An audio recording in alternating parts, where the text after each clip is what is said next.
Halo semua, Assalamualaikum warahmatullahi wabarakatuh. Perkenalkan, nama saya Syareza, NRP 2023-23011. Kali ini saya akan menjelaskan terkait tentang sengketa wilayah antara Tiongkok dan Taiwan. Kalau kita mengerti sengketa ini, kita harus balik sedikit sejarah nih. Pada tahun 1945, pada waktu itu Perang Dunia kan berakhir.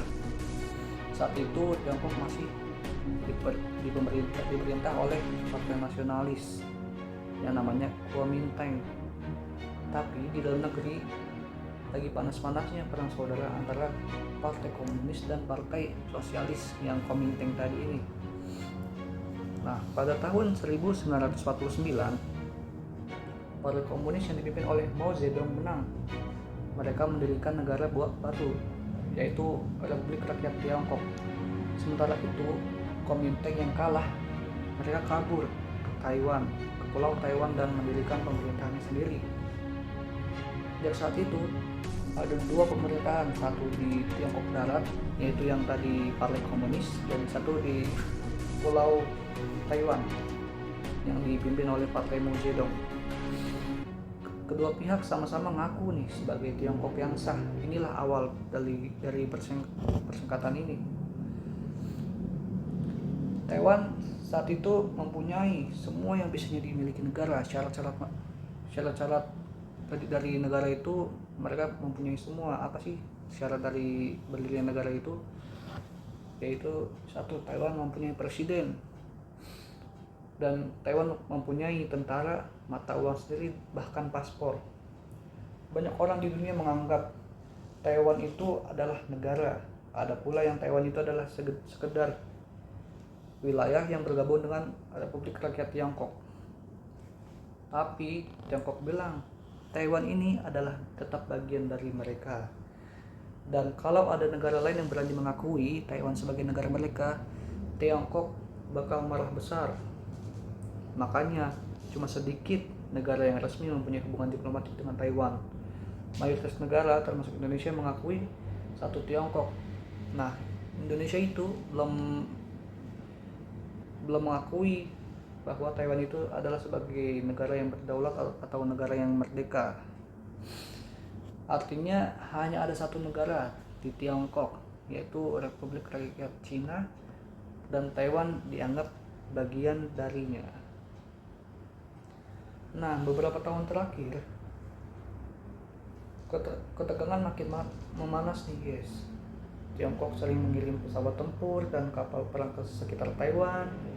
Sementara Taiwan juga memperkuat militernya sampai bahkan dibantu oleh Amerika Serikat walaupun secara tidak langsung. Banyak analisis khawatir konflik ini bisa meletus jadi perang beneran. Tapi sebagian besar pihak berharap bisa menyelesaikan lewat diplomasi, tidak ada kekerasan seperti perang-perang pada umumnya. Kenapa dunia ribut soal Taiwan? Nah, kenapa nih? Pertama, Taiwan itu penting banget buat dunia perekonomian.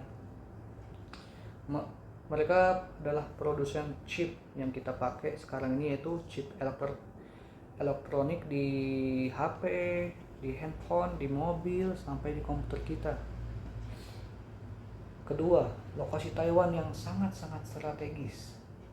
Kalau tidak diperang di sana, jalur perdagangan dunia bisa kacau. Nah, yang ketiga nih, ini soal nilai demokrasi dan kedaulatan. Taiwan punya pemerintahan demokratis, berbeda dengan negara tetangganya, yaitu negara Republik Rakyat Cina dengan sistem komunis. Jadi kesimpulannya adalah, jadi sengketa Tiongkok dan Taiwan ini rumit, berakar dari sejarah panjang penuh dengan politik, ekonomi, dan kepentingan global. Taiwan ingin hidup damai dan mempertahankan identitasnya. Kita berharap juga seperti itu. Semoga Taiwan dan Cina selalu berdamai. Kalau bisa ada masalah dipecahkan secara diplomasi, secara damai, jangan ada kekerasan. Nah, Dan sementara Tiongkok ini merasa Taiwan harus kembali ke rumah besar Tiongkok, dan dunia berharap semuanya tetap aman tanpa perang. Kita pun berharap seperti itu. Penutupan dari saya yaitu terima kasih yang sudah menonton video saya, kepada dosen saya Mas Hakiki dan teman-teman saya seangkatan dan adik kating di kelas. Terima kasih sudah menonton. Kalau kalian suka penjelasan sederhana seperti ini, jangan lupa like, subscribe, dan komen. Sampai ketemu di video selanjutnya. Selamat malam, sampai jumpa.